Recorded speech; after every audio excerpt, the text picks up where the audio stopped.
This is a performance of the Northland Library radio show camp. It is with the greatest pleasure that I introduce Breadcrumbs and Pebbles, a Hansel and Gretel retelling.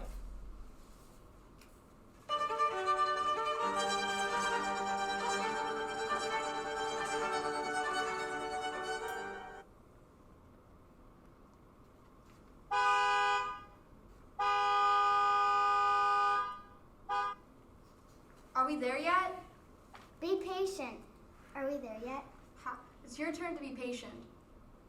You guys are the ones that have been here before. This is my first time taking you since I married your mom 3 weeks ago.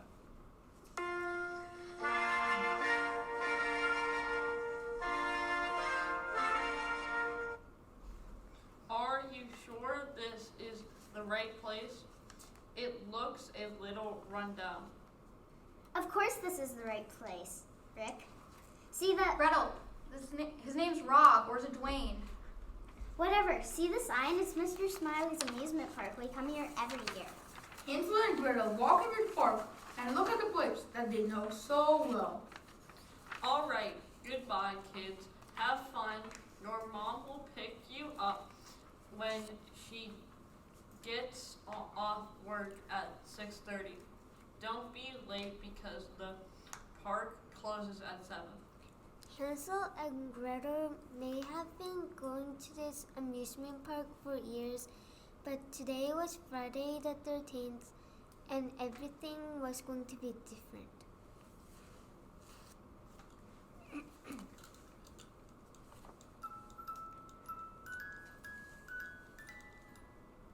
Look at that. When did they put that maze there? It looks like we need to go through it to get to the other rides. I hope we don't get lost and be able to not be back in time to meet Mom. We won't. Let's grab some of these petals and drop them on as we go, so we can find our way back. Look at these vines and hedges. How could they have grown since the last time we were here? You're right, that's really weird, and isn't usually a lot busier than this too. Where is everybody? They must have just already made it through the other side of the maze. Are you still dropping pebbles? No, I just ran out. Me too. I have a sandwich in my pocket. I can break off some crumbs and drop them. After 10 minutes of walking, Look, we made it through. There's a Gutbuster, our favorite coaster. And nobody's in line. It usually is out of the park. But the coaster is running, so I guess we can go on. We can ride it again and again and again until it actually busts our guts. That doesn't sound fun at all. Come on, don't be a chicken. Bok, bok, bok, bok, bok. Hansel persuades Gretel to ride bunch of other rides: the Ferris wheel, the merry-go-round, the teacups, the bumper cars, and never saw another saw.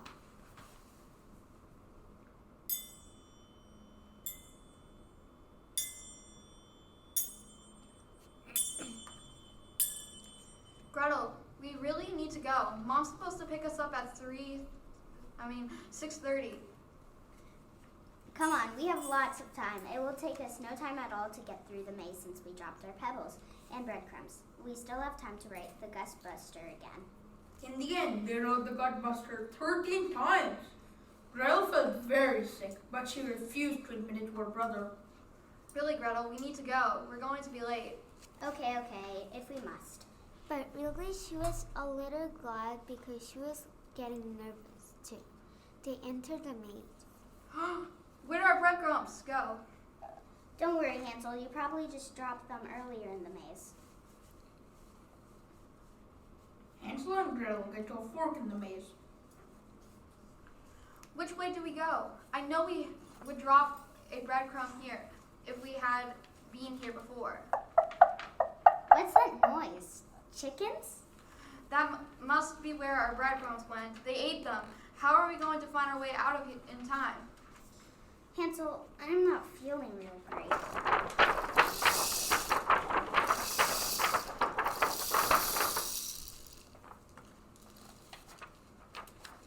It started to rain, just what they needed. Hansel and Gretel broke into a run, not caring what direction they went. Look, there's something up ahead. It might be shelter. You're right. Look how cute it is. It looks just like a gingerbread house. Let's go in and get some out of the rain and thunder. I'm kind of hungry too. Don't talk about food. Maybe we shouldn't have ridden the Gustbuster so many times. The approach was surely an amusement park snapshot, but it was decorated exactly like a gingerbread house. It looked so good that Gretel almost wanted to taste it, if only her stomach wasn't hurting. They see some corn dogs on the counter in the house too. Hansel was more interested in those. Don't eat those, Hansel. They're gonna make me... Ew, are you okay? I think I'm better now. At least I managed to throw up into this bucket. I've lost my appetite. Oh my. Are you children okay? Who are you? Why are you wearing that creepy mask? I'm Mr. Smiley. Why don't you come on in out of the rain? Stranger danger. Come on, Hansel. Let's just go in until the rain lets up. I still don't feel very well. I have the tastiest corn dogs made from the youngest, freshest meat available. How old are you children? We're 11, sir. Growing children, you must be hungry. Not me. I just threw up, see? Just leave the bucket outside, please. They walked into the house and saw that the walls were made out of cotton candy and chocolate bars. Bags of popcorn hung from the ceiling. The whole place smelled like funnel cake. Icing dripped from the ceiling. The walls were supported by candy canes, and a snow cone machine worked in the corner. All right, kids. Smells good, doesn't it? Start eating. I need to fatten you up for the next batch of corn dogs. It sounds like it stopped raining. I think we should go, Gretel.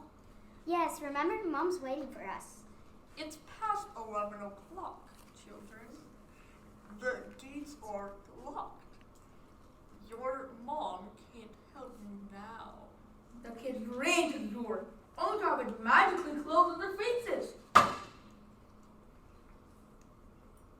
Mr. Smiley walks toward them with a sharpened candy cane. I can't stand the smell of this place anymore.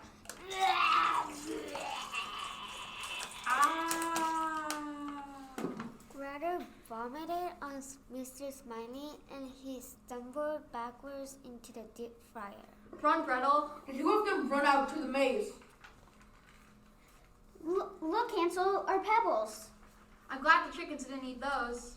Hansel and Gretel followed the pebbles back through the gate when their mother was waiting. The gates were locked, like as Mr. Smiley said, but luckily there were trees on either side that they were able to climb to get to the other side. Kids, I was so worried about you. Matt was too. He went inside to look for you. Who's Matt? You know, your new stepdad, Matt Smiley.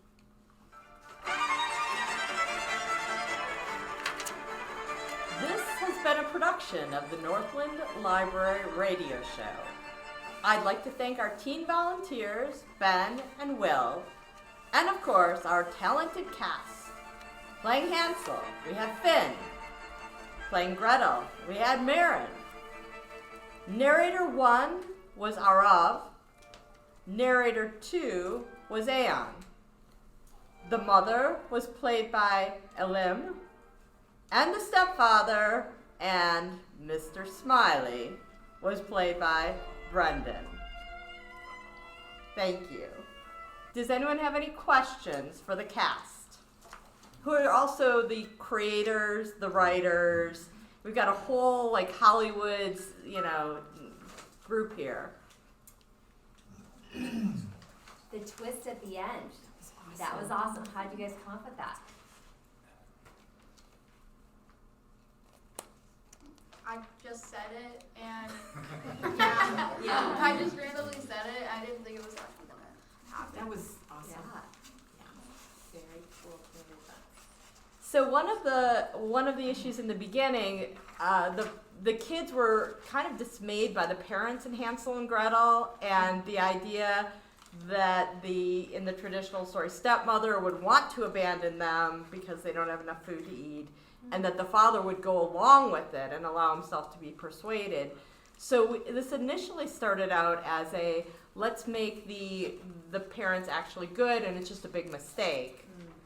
But then, when given the option to have that amazing, plot twist at the end, we ended up having to rewrite the beginning because the stepfather was originally just a nice guy who was worried about dropping the kids off there, and then in the end he became Mr. Smiley, whose family has owned the amusement park for years. No one got his name right till the end. That's right. Yeah.